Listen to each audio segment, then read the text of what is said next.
नमस्कार दोस्तों, the education power channel पर आप लोगों का स्वागत है। दोस्तों, आज की वीडियो में हम लोग बात करेंगे जो विद्यालय में बाल संसद होता है, मीना मंच होता है, उसका गठन किस प्रकार से करेंगे। उसके रिगार्डिंग एक दिशा निर्देश जारी किया गया था दोस्तों पहले शिक्षा विभाग के द्वारा। उसको देखेंगे, उसके बारे में चर्चा करेंगे दोस्तों। वीडियो शुरू करने से पहले एक रिक्वेस्ट है दोस्तों, जो लोग मेरे चैनल को सब्सक्राइब नहीं किए हैं कृपया चैनल को सब्सक्राइब कर दें। जैसा कि आप देख पा रहे होंगे दोस्तों, कार्यालय जिला शिक्षा पदाधिकारी रोहतास के द्वारा ये पत्र जारी किया गया था। पत्रांक 728 दिनांक 28/4/2022। सेवा में प्रधानाध्यापक सभी प्रारंभिक विद्यालय, माध्यमिक विद्यालय, उच्चतर माध्यमिक विद्यालय जिला रोहतास। विषय मोस्ट इंपोर्टेंट कि बाल संसद का गठन करने के संबंध में। महाशय, उपर्युक्त विषय अंकित करना है कि विद्यालय बच्चों में नेतृत्व क्षमता विकसित करने के उद्देश्य से सभी विद्यालय में बाल संसद का गठन किया जाना है। बाल संसद विद्यालयों की अनेक समस्याओं का समाधान करने में सहायक भी होता है। बाल संसद के क्रियाशील होने से न केवल विद्यालय को अनुशासन में रखना आसान हो जाता है, बल्कि विद्यालय के छात्रों को लोकतांत्रिक महत्व को समझने में भी आसानी हो जाती है। अतः आप सभी से अनुरोध है कि जल्द से जल्द विद्यालय में बाल संसद का गठन करना सुनिश्चित करें। गठन से संबंधित मार्गदर्शिका इस पत्र के साथ संलग्न की जा रही है। बाल संसद से क्या होता है दोस्तों कि जो छात्र छात्राएं यानी बच्चों में नेतृत्व की क्षमता जो है उस पर विकसित होती है।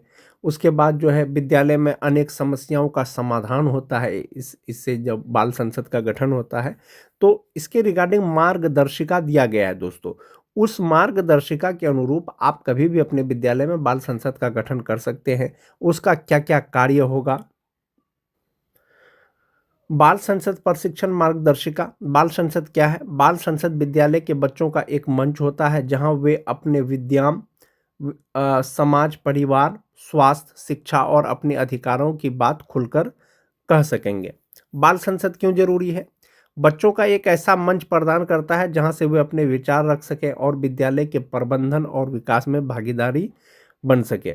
बच्चों में जीवन कौशल का विकास करने के लिए जैसे नेतृत्व क्षमता, निर्णय लेने की क्षमता और संप्रेषण क्षमता, अर्थात बच्चों के संपूर्ण व्यक्तित्व का विकास करने के लिए, विद्यालय को आनंददायी, सुरक्षित और साफ सुथरा रखने के लिए।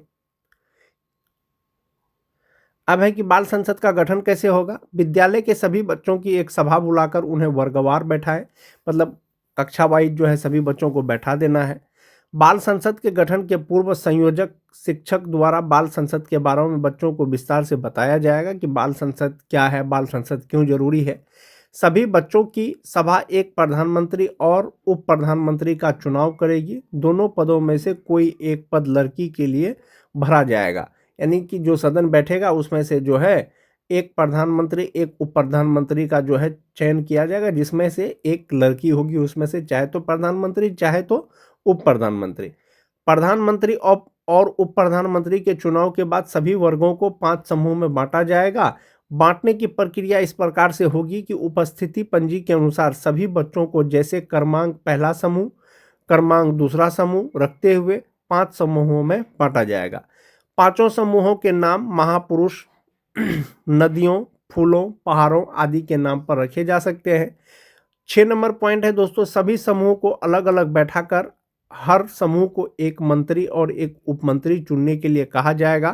प्रत्येक समूह से एक लड़का और एक लड़की मंत्री और उपमंत्री की जिम्मेवारी संभालेंगे। जो ग्रुप बनेगा दोस्तों उसमें से 2 मंत्री का चयन करना है, एक मंत्री और एक उपमंत्री, जिसमें से एक लड़की होना अनिवार्य होगा।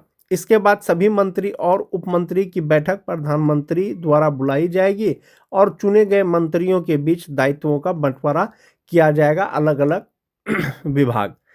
बाल संसद का कार्यकाल 1 वर्ष का होगा। शैक्षणिक वर्ष के प्रथम सप्ताह में इसका गठन अनिवार्य रूप से कर लिया जाएगा। जो शैक्षणिक सत्र शुरू होता है, जैसे 1 अप्रैल को जो है शैक्षणिक सत्र शुरू होता है, तो 1 अप्रैल से यानी फर्स्ट वीक में आपको इसका गठन कर लेना है और यही मार्गदर्शिका के अनुसार आपको गठन कर लेना है दोस्तों। ये पुराना लेटर है और ये दूसरा जिला का लेटर है, लेकिन मार्गदर्शिका सेम ही होगा। आप इसी प्रकार से अपने विद्यालय में जो है बाल संसद का गठन कर सकते हैं। कैसा होगा मंत्रिमंडल? प्रधानमंत्री एवं उप प्रधानमंत्री के अलावा बाल संसद में 12 मंत्री होंगे, जिनका विवरण निम्नवत है। मतलब 12 और 2 14 मंत्री होंगे दोस्तों, जिसमें से एक होंगे शिक्षा मंत्री, एक होंगे उप शिक्षा मंत्री, जिसे मीना मंच कहा जाएगा। इस पद पर कोई लड़की ही होगी, उप शिक्षा मंत्री के पद पर।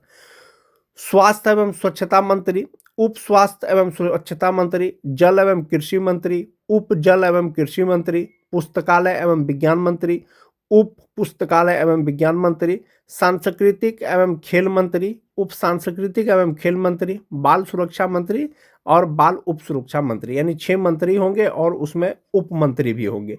इस प्रकार बाल संसद में 14 सदस्य होंगे, जिसमें से 7 उप मंत्री, 1 प्रधानमंत्री, 1 उप प्रधानमंत्री होंगे। तो ये मार्गदर्शिका है दोस्तों, किस प्रकार से बाल संसद में जो है दायित्वों का जो है अलग अलग बंटवारा किया जा सकता है बच्चों में, और उसमें जो है नेतृत्व की क्षमता का जो है विकास होगा बच्चों में। उसमें कुल 14 सदस्य होते हैं दोस्तों, जिसमें उप शिक्षा मंत्री का जो पद है वो मीना मंच से कहा जाता है। इस पद पर कोई लड़की ही रहेगी। प्रत्येक मंत्री के सहयोगी के लिए 10-16 सदस्यों की एक समिति होगी, जिसमें प्रत्येक वर्ग से एक छात्र और एक छात्रा होंगे। प्राथमिक विद्यालयों में 10 और मध्य एवं माध्यमिक विद्यालयों में 16 सदस्य समिति होगी। विद्यालय में विद्यार्थियों की संख्या कम होने पर प्रत्येक कक्षा से एक छात्र अथवा एक छात्रा ही सीमित समिति के सदस्य होंगे। अब है कि मंत्रिमंडल के कार्य एवं दायित्व। प्रत्येक 15 से 30 दिन पर मंत्रियों की बैठक बुलाना और 3 महीने में एक आम बैठक करना, जिसमें विद्यालय के सभी बच्चे भाग लेंगे। इस बैठक में पिछले कार्यों पर चर्चा करेंगे और आगे की योजनाएं बनाएंगे। सभी मंत्रियों के कार्यों की समीक्षा करना और उपयोगी निर्णय लेना। विद्यालय शिक्षा समिति और माता समिति की बैठक में बाल संसद द्वारा उठाए गए मुद्दे को, जिसका संबंध समिति से है, रखना और समिति के समाधान हेतु आग्रह करना। बैठक की उपस्थिति बनाकर प्रत्येक बैठक में मंत्रिमंडल के सदस्यों का हस्ताक्षर करवाना, उपलब्धियों की सूची बनाना और आगे की योजना बनाना। समूह में दिनवार कार्यों का बंटवारा करना और समूह को सूचना देना, जैसे सोमवार को बिरसा समूह द्वारा विद्यालय में संसद का एक सूचना पट, स्वच्छता मॉनिटरिंग बोर्ड लगाना। इस तरह से दोस्तों मंत्रिमंडल का कार्य और दायित्व दिया गया है मार्गदर्शिका में। शिक्षा मंत्री का क्या काम होगा? शिक्षक और विद्यालय शिक्षा समिति को बाल पंजी तैयार करने, अद्यतन करने, सूचना हासिल करवाना, बच्चों की सहायता से अनामांकित बच्चों और लगातार विद्यालय नहीं आने वाले बच्चों को विद्यालय से जोड़ने का प्रयास करना, ऐसे बच्चों की सूची बनाकर बच्चों के बीच नामांकन का लक्ष्य देना, उनके नाम विद्यालय में लिखने की कोशिश करना। ये शिक्षा मंत्री का दायित्व होता है दोस्तों। सभी वर्ग शिक्षक को आकर्षक बनवाना, इसके लिए गुलदस्ते, TLM आदि की मदद ली जा सकती है। सभी वर्ग कक्ष में बच्चों के लिए कई अधिगम काने यानी सीखने हेतु कार्य करने के लिए स्थान बनवाना, जिसमें पुस्तकालय की पुस्तकें या बच्चों द्वारा तैयार सामग्री रखी जाए। सभी बच्चों को घर पर पढ़ने के लिए प्रेरित करना, इसके लिए बच्चों के पिता, अभिभावक और माता समिति से बात की जा सकती है। वर्ग कक्ष में विकलांग बच्चों को समान अवसर उपलब्ध करवाना, जैसे उनके बैठने की उचित व्यवस्था करवाना, बच्चों को उनके साथ कार्य करने के लिए प्रेरित करना और उनके साथ दोस्तों की तरह पेश आना। शिक्षक को शैक्षिक कार्य, पढ़ाने, लिखाने, सिखाने में सहयोग करना, जैसे शिक्षक की गैर हाजिर में बड़ी कक्षा में बच्चों से छोटा कक्षा में पठन कार्य करवाना। उप शिक्षा मंत्री का क्या काम होगा दोस्तों? मीना मंत्री लड़की के द्वारा ही भरा जाए। हर वर्ग में एक लड़की मीना मंत्री को मीना गतिविधि संचालित करने में मदद करेगी। वर्ग कक्ष में मॉनिटर एवं सह मॉनिटर की सहायता से प्रत्येक महीने में बच्चों की उपस्थिति का चार्ट तैयार करवाएगी। 20 या उससे अधिक दिनों तक उपस्थित होने वाले बच्चों को दिन स्टार, 15 से 20 दिन उपस्थित वाले को पीला स्टार दिया जाएगा। प्रत्येक कक्षा में जिस बच्चे की साल में सबसे अच्छी उपस्थिति रहे, उसे वर्ष के अंत में इनाम भी दिया जा सकता है। शिक्षा मंत्री के कार्यों का सहायता करना, बालिकाओं का विद्यालय में नामांकन करवाना, घर के कार्यों में बालक बालिकाओं को समान रूप से भागीदारी होने के लिए प्रेरित करना, लगातार समीक्षा करते रहना कि कितने बच्चे को नामांकित कराया गया है और कितने बच्चे को विद्यालय छोड़ने से रोका गया है। मीना की कहानी सुनवाना और अभिभावकों से अन्य कहानी सुनाने के लिए कहना। तो बाल संसद का गठन का ये मार्गदर्शिका है दोस्तों, जो बहुत पुराना लेटर है, 2022 का लेटर है, लेकिन इस मार्गदर्शिका के अनुरूप आप अपने विद्यालय में भी बाल संसद का गठन कर सकते हैं। आज के वीडियो में दोस्तों बस इतना ही। धन्यवाद।